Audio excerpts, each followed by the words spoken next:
Okay, so we're going to call this little segment Girls Get Your Guns. So I am a firm believer in our Second Amendment rights. I believe it's a God given and a government given right that we need to not give up under any circumstance. Part of why we have that freedom, the reason it was established in the beginning, was not just to protect us from intruders, which is true, but it was also to defend ourselves against our own government if we ever felt the need. And boy, I'll tell you, there's some things happening in our government that have me a little concerned, to say the very least. But with that said, I'm speaking mostly to the ladies. Girls, if you want to get yourself a firearm, it's so important that you know how to handle it, what size works for you, what works for your hands, what works for your size body, what you feel comfortable with. Some people have never been around a gun, so they might be nervous in that aspect. But I promise you that we can get you to a place of feeling very comfortable, answering all your questions, allowing you to touch and handle a firearm, so you can get over any anxiety you might have. Some people are absolutely afraid. And if you're afraid and not willing to educate yourself, you are definitely not the one to purchase a firearm. And I say that in all honesty and sincerity. If you are afraid and you're not willing to educate yourself, spend the time learning how a firearm works, what a firearm's actually for, how to disassemble it, how to learn techniques, self protection techniques, from people who actually know. And I'm not talking about myself, though I know a little bit. Um, I'm talking about experts, people that, do training for a living. And if you're not willing to do those things and never overcome those fears, then please don't purchase a gun. Don't get yourself a gun. That is an accident waiting to happen and could be catastrophic for you, for someone in your family. Um, Something unintentional, I guess, is my point. But if you're nervous, that's okay. We can get past that. And the day and age that we live in, the things that are going on in our country and in the world for that matter, I believe that we need to know how to protect ourselves.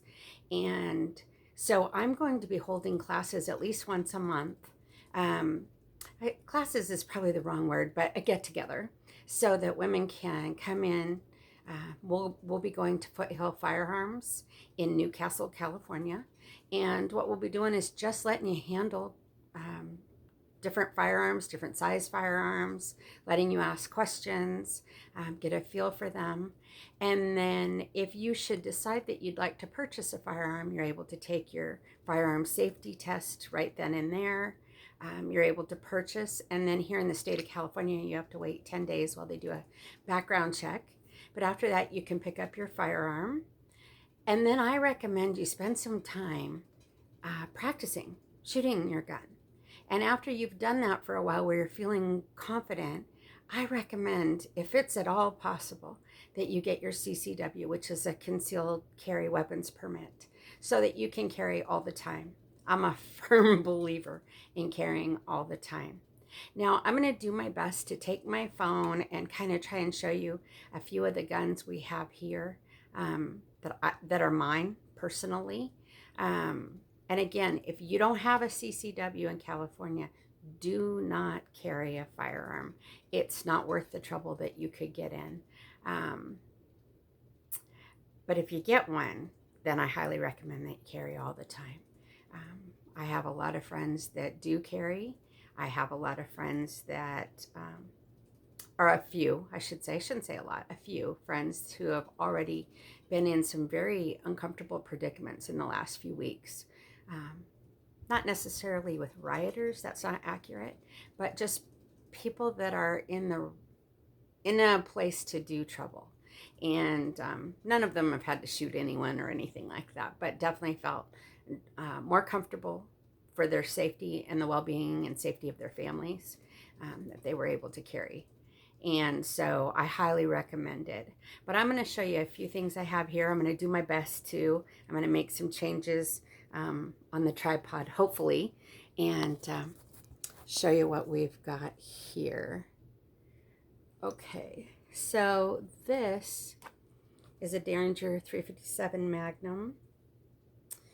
This one's actually my pride and joy. As you can see, it's empty. It's an It's an over under. And so when you put your shells in, you put them over, you click it in place, you're cocked and ready to go. This is considered a belly gun. In the state of California, it's actually considered a hideaway gun, and you're no longer able to put a gun this small on your concealed carry permit, which I actually find quite humorous. Sad, but quite humorous, because the whole point to a concealed carry is your gun is hidden away. You don't have it out in the open. Some states still have it legal where you can carry your gun right on your person. It can be seen. People know that you have it. I say yay for those states tremendously. Boo for California in that respect. Because again, if you have a concealed carry, the point is to hide away the gun. But these small guns, they consider a hideaway gun. You can no longer have those on a concealed carry permit. Now in your home, I lost you. I'm so sorry. Okay, let's see if we can fix it. Sorry about that. Again, this one, I think I said, but is a 357 Magnum 2-shot. That's serious business. Woo. I am not sure what to do about this. Let me see. I'm learning this new tripod setup that I have, and apparently I'm not very good at it. We'll try again. This is a 25, and this one has a little bit of a sticky thing here. This is definitely not one that I would want unloaded and then to have to load. Okay, we're gonna have to do this one differently. There we go. Okay, I got the clip out of this gun. This one sticks. I had the gunsmith work on it and it still sticks a little bit. This too is very small. Definitely a in the bra kind. That works for me. And anyway, this one is called a Browning Baby. And yes, I bought it for the name. I'll be honest. I saw the 25 Browning Baby and said, I will take that. Thank you. Next, this is an interesting little gun. This is a 22. It's an Ivor Johnson. You'll see back here, there's a lever. Hopefully you can see it. When you flip that lever down, you are able to rotate this and either unload. Oh yeah, I say that. I love when I do that. Your ammunition, or load it right there in the back. I don't know if you could see it. And then when you're done loading it, all your barrel, you close it up and she's ready to go. She's a small one as well, not very big. This is a larger 357 Magnum. Definitely for most women, this is not going to be what you want for a concealed carry. It's a large weapon. Your barrel comes out. You see there's a missing bullet right there. Your ammunition goes in from the back. It's a very good gun for at home. So if you're interested in a 357 Magnum, a 38 Special, a 45, for women, that's a better gun for protection at home. You're not going to want to carry this on your person. And I really don't recommend carrying your weapon in your purse. That's more for the movies. It's not very good in real life. So with that said, again, this is a great weapon for at home. Now here's my baby. This is a Smith & Wesson 340. It is a 357 Magnum. Same thing. Out comes the barrel. You load the chambers that way. It's hammerless. You don't pull back the hammer the way you would normally see with most guns you're used to is you pull the hammer back right here. This is hammerless.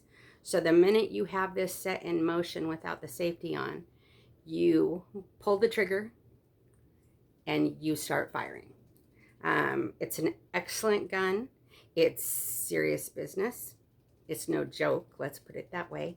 But it's what it's meant for. And so I highly recommend either this or, gosh, I'm forgetting the name of the 38 special I like that's real small. There's also a Smith & Wesson Lady 38 special. That's a good one for carrying on your person. And again, I don't recommend carrying your gun in your purse. I have several purses that are for concealed carry, but I'll tell you, it's not really easy to get to. And if you're in a real situation where you need a firearm, unzipping pockets and grabbing and getting in the right place and getting it out might be too much time. If you carry it, I happen to like a holster called the flashbang. And the flashbang goes up in your bra from underneath. There's ones that go down your side right here. Love those for women. And my small ones, they would ride right here. Now, some of us have an easier time with that than others, but that's okay. Anyway, I believe it'll be the first or second Saturday in September. We'll be hosting a hors d'oeuvres and firearms at Foothill Firearms. And the goal for that is for you to get to come in, look at firearms, ask questions, handle them, and we'll help you. We'll get you there. So ladies, I'm saying right now to each one of you, girls, get your guns. And don't bother sending me nasty messages because I'm not going to read them and I'm not going to reply to them. So I believe in our Second Amendment rights. And if you do too and you want some help in our area, you let me know. All right, you can find me on Facebook, Michelle Costa Hofer. Thanks. Bye. Oh, where's my little button? I'm learning.